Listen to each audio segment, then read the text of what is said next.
That's right. That's right. That's good. Always running behind. Probably all good.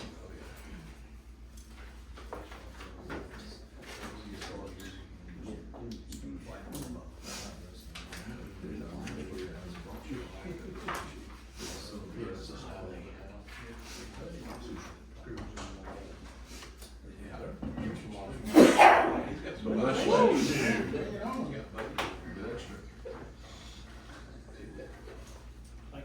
Maybe your office is 6 inches smaller now. You can move that wall. Smart boy.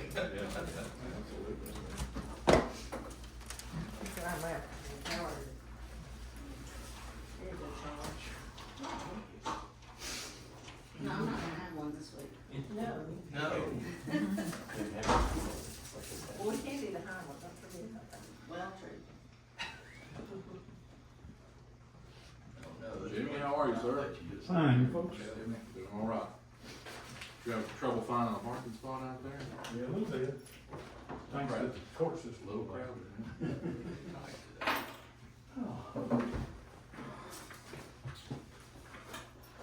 Before we jump into the agenda, I just want to recognize Jay Rucker with Goodwyn Mills Cawood, otherwise known as GMC, the other GMC.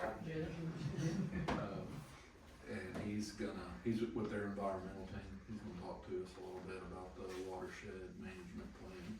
Kind of put this on the agenda today.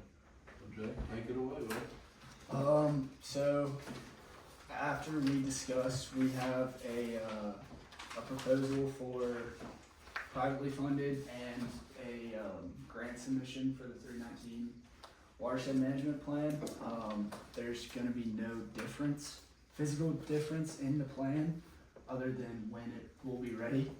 The schedule for the grant funded plan will be submission July 1st in a couple weeks for the grant, and then we'll know if we get it by September 1st of 2026, receive the money May of 2027, complete the plan May of 2028, then we'll have to do another round of grant application July 2028 and not get boots on the ground and implement any projects till May of 2029. The privately funded timeline would be complete the Watershed Management Plan 12 months from now, apply for the next round of grant money in July of 2027, receive money May of 2028, and boots on the ground. So it's a year difference. The privately funded grant is the same net amount of money as the application to the EPA. It's $100,000. There's in-kind match fees that we'll still need to work out, but it's not a significant amount of the match. So I can hand these out.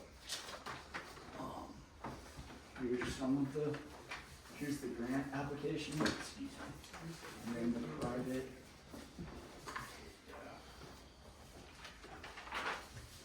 I'm sorry, we're running more copies, but this outlines a little bit of what the plan will be and what the application process looks like. We've associated 10 tasks with it. The first task would be community engagement. We'd work with our partners and stakeholders on developing different media releases, general community meetings, develop an education plan, and inform the public on what's going on. Second task would be watershed characterization. Most of this is GIS based, and we would work with the municipalities on any existing data that they have. Task 3 is watershed conditions, very similar to the GIS based. Then we'll work with stakeholders in the city council and the partners of the plan to identify critical issues and areas. I think last meeting we discussed flooding in the library could be a critical area that we could address that's not really associated with the trail, but you can still seek grant funding for that. Then we'll identify the management measures and develop implementation strategies. This is where we'll work with y'all on what y'all want to shape the grant to look like. These can be stream design for the new trail, it can be LID management, it can be cover crop, it can be anything that's gonna lower the pathogens and the BOD concentration in Drum Creek, which is we are located within the watershed, so anything around here. Then we'll do a regulatory review of everything, make sure it's all up to code, and then we'll also address any, a common one is the flood ordinance. So we'll review y'all's flood ordinance and see if we have any recommendations for y'all to reduce maybe runoff or existing pollution sources. We'll identify any other grants we could chase. And then we'll develop a monitoring plan for, which we'll probably use Sneed State and Albertville Water Watch to assist on that. And then we'll bring it to y'all in 11 months, have y'all a 1 month review period, and then draft the final plan in 12 months, send it to the EPA, and recommend that y'all post it on y'all's website as well. And then from there we can seek grant funding. And it's the same timeline with the grant application that's due now, but it's just delayed a year, pretty much. So just for everybody's knowledge, this watershed is eligible for grant funding because it is impaired, identified by the EPA and ADEM as impaired. We're classified 303, is that correct? Yes, sir. Drum Creek and Skirum Creek are both located within this watershed. They're both under the 303D listed stream, impaired for pathogens like E. coli and BOD level due to urban runoff and agricultural pesticides. So the primary goal of a watershed management plan is to clean the water up, obviously, because it's impaired and has pollutants, and also to, as Jay said, address flooding potential along the watershed area as well, which I think everybody's familiar with Drum Creek. There's areas right now that are in floodplains along that stream through the city limits. So this will hopefully help address some of those things. Can you tell us more? I know you said there's not much different expense between funding it privately and waiting on the grant funding because of matching and volunteer hours and things like that we were gonna add in. Can you give us a detail, what the detail would be on that? So, I guess what I meant by that is the privately funded plan would be $100,000 as outlined in the proposal, but the EPA grant funding is the EPA will pay 60% of it, which will be their $60,000, and then the $40,000 will come from y'all, which majority will be money, but there's in-kind services that you can match, which is basically we'll address all the partners and we'll have a fixed hourly fee for everybody to count for meetings, travel, any sort of volunteers that help out, we'll give them an hourly fee, and that's all classified as in-kind services that the partners are providing, not monetary. And some of those in-kind partners have been identified, so the potential there is to make up the difference in the funding. Yes, ma'am.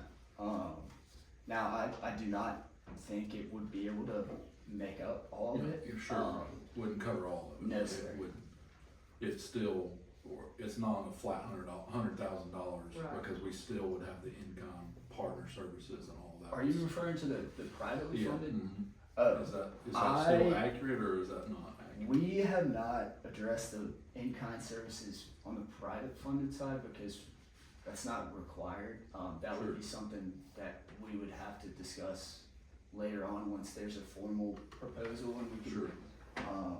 But the in-kind services I previously talked about are for the grant Right. application Gotcha.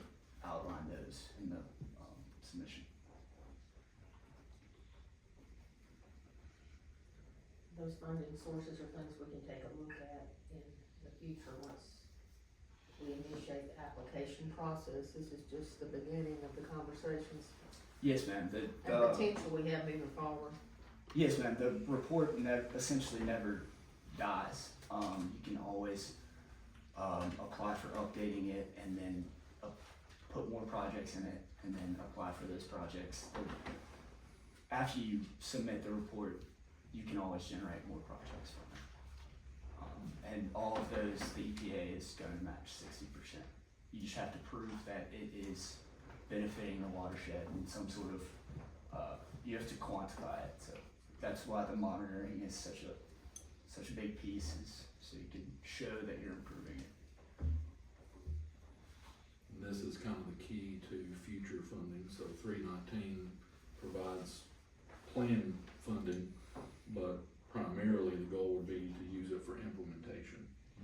So once the plan's built and the recommended remediation and stabilization of the stream, you could apply for the same 60-40 match on that.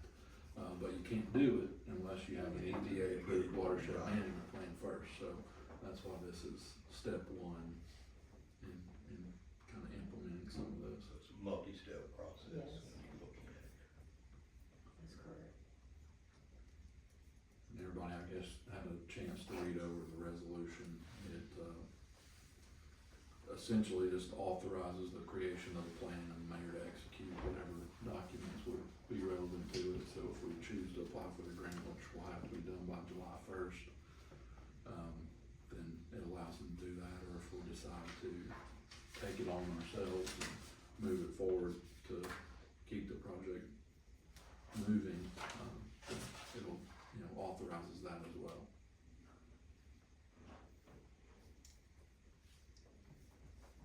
Any other questions for Jay on that? Jay, do you have anything else? It's not often used, and it's undervalued. A lot of the coastal watersheds had to use it due to the oil spill, and they're still bringing in projects, and that was over 10 years ago, or around 10 years ago. And they're still working on projects from each of the plans. I think having this plan is just instrumental in, the environmental cleanup. I feel like we need to preserve our streams and to manage our flood zones and, our watershed, the different ones we've identified, so floodplains. I think it's a great start to get the information in our hands to see what we need to do moving forward.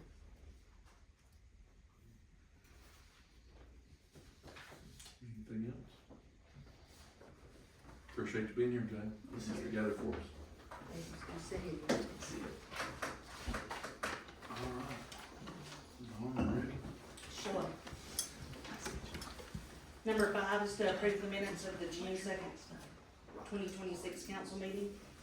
Number 6 is to approve resolution number 2049-26 to approve a trip to funding agreement and authorize Mayor Honey to sign all documents. Number 7 is to approve resolution number 2050-26 to authorize the development of a watershed management plan and apply for funding and authorize Mayor Honey to sign all related documents.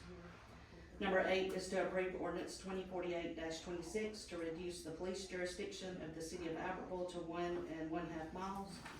There was no request for public comment.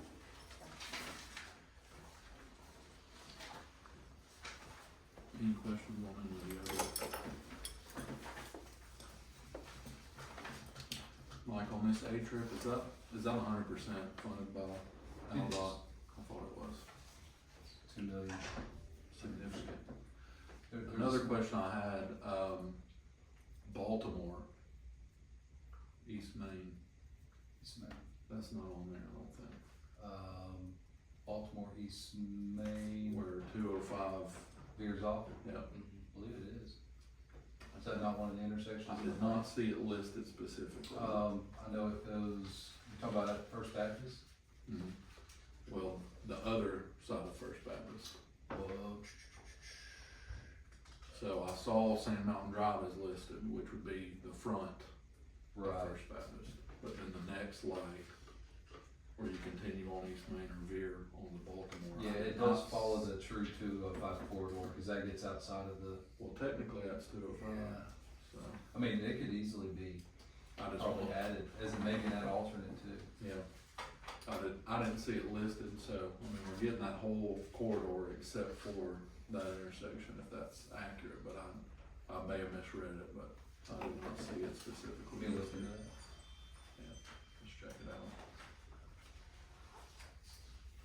What's the I think it's Starting. I mean, they're started the survey, I mean, this is the funding agreement, it's pretty much in motion, you know, they've got you'll get your surveys first, then they'll get reviewed, it's a pretty good little process how that goes through. And then, you know, luckily, we're not up against, the issues we faced in the past, a lot of the lead times for, you know, masked arms and things of that nature have diminished greatly, so I think this one can go quite a bit quicker than past, you know, traffic signalization projects have gone, so, you know, timeline, it'd be hard to really pinpoint it, but, they really want you to get these things moving, they move them they have a pretty good process for moving them at a good pace, so I could see getting the ground in the next 12 months, probably very feasible. So this is South Hamburg, San Mountain Drive, Jackson Street, and Conway. I thought there was 5. Maybe that's the 5th one I'm It thinking. probably is, it may just need to be clarified with them, I don't know. Somebody may, you know, it could be a typo, that it's not on there. What's mentioned is South Hamburg Street, San Mountain Drive, Jackson Street, and Conway. So it's MUB in front of the church and Dollar General, in front of the library, and, yeah, Conoco, yeah, Texaco, whatever. While y'all are talking, I'm gonna pull up the application. Thank you, Mike. Alright, I've got Ben on 5, Ray on 6, Jill on 7, Charles on 8. Charles do our prayer.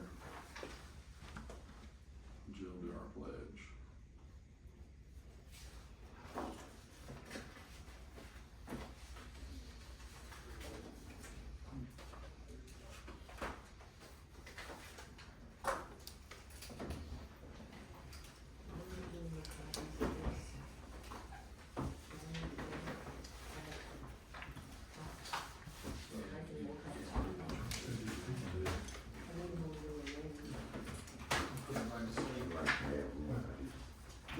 Charles. Teresa can make some copies. Okay, good. Can I ask a Well, those question not gonna be the about same. the water issue? Water. You know, ADEM has fined, the developer at, Target for water issue. Are y'all aware of that? Yes. Okay. Did that spur any of this water issue? It did not. Okay, y'all are already on this, right? Okay. You might explain a little bit more into the why of really what overall. Well, I without having a total plan, I hate to say a whole lot, I hate to commit to it, but this all started as honestly, it started when our downtown plan was made, in conjunction with Tarcog back in 2012. They identified the potential of a greenway along the east fork of Drum Creek, which, you know, essentially starts under Lane Farms. It goes under the school and comes out there at East Alabama and Jackson and to that paved ditch. So that's technically the east fork of Drum Creek. So their concept was to try to connect that part of town with, at the time we didn't have Sand Mountain Park, with the potential of the greenway there. When the city acquired the additional land that has part of Drum Creek on it across 205 from the park, the concept kind of came back to the forefront, or I brought the concept to the forefront that wouldn't it be nice to have a greenway that connected our schools to the park? on primarily city-owned property, cause there's only a couple of property owners between that area that we would have to work with, so we kinda just looked into what would it take to put a greenway along this stream, and when we did, the environmental arm of GMC, who we were talking to about the trail concept, said, well, this is a 303 stream, and a lot of times we're able to layer grant funding to go in and stabilize the stream, clean it up, deal with the pollutants, plant native plants, all that stuff, so a lot of the overlay in, they can essentially do some site prep work for the trail because of the work they're doing on the stream bank. And so you can maximize grant for the stream, grant for the trail, and then the Land and Water Conservation Fund also has grant money for infrastructure, like if you had park buildings or restrooms along the trail or whatever.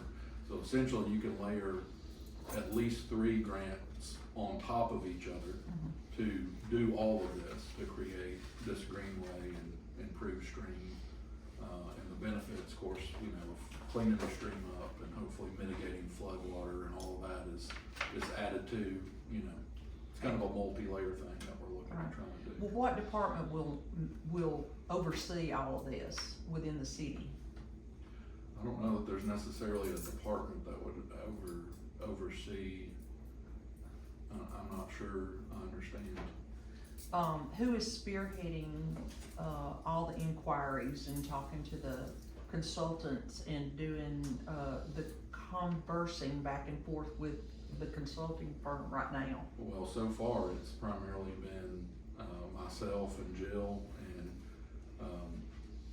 Cause I know how y'all usually assign certain, you know, councilmen to different projects and that kind of thing, and I just wondered who is, so Well, you haven't gotten to the point where. no, normally the council does not manage any projects. Right. At this point, it's just conceptual. Right. And they're coming back to us with, you know, proposals to build one plan for the Watershed Management Plan, and the other aspect is a master plan for the Greenway Plan.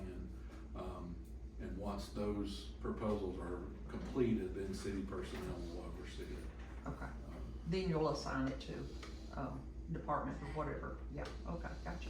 It really affects a lot of different areas as far as potentially it could be park and rec, as far as watershed management, that's streets, Right. flood zones, and environmental issues, it overlays a lot of different departments of the city. Well, it's highly complimentary that this is being addressed now, because, Well, for a long time, I've had a lot of feedback on that stream particularly because of, right. you know, industry around it. Well, I know Linda Noblet contacts y'all, cause she contacts me a lot, and that, I hope she's in that floodplain area, because, you know, she's on the backside, she's on Nelson, and, they have issues over there and some other people, so, yay, they will be delighted to hear that. Like I said, it's all very preliminary. Absolutely, but There's We're nothing exploring concrete, but That's that's, a There's long movement. process. that's the Yes. concept. We get into this is a multi-year, multi-phase type Long-term project. thing. but you gotta start somewhere, and I think this is great. Well, it addresses a quality of life for our community, as well as environmental cleanup, addressing water issues we have with the watershed, so, I mean, I think it touches so many boundaries for our community. Nathan, I'm showing 5 intersections. Okay. 205 at Hambrick, 205 at Sand Mountain Drive, 205 at East Main, 205 at Jackson, 205 at College/Conley. They just, Yeah. they dropped it off of that funding agreement, so we might wanna touch base with them on Yeah, that. I'll have them make that correction. That should, but it is understood. I mean, that's in the professional. I thought that you had said that Yeah. originally, that's why I just wanted to And clarify. it's in the that. professional services agreement as well, so, I don't know. It's always been 5. In my- I was gonna be very surprised if that was left out. And there's a We're reason. doing all these, and why would we leave this one out? The reason for the 5 was we backed into the money, how many we could do. How many can we get Yeah, done? yeah, cause I think we had a larger scope and we're kind of pinpointed and decided on this 5. I mean,